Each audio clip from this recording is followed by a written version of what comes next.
This is our die-forming toffee candy production line.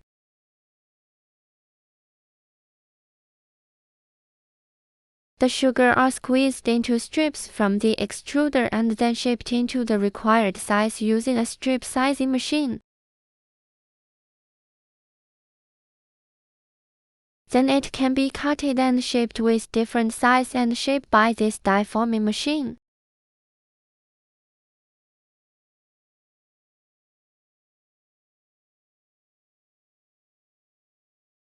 The shaped candy will transferred into the cooling tunnel. The cooling tunnel with multi-layer, so the candy can be cooled down easily and the capacity is higher.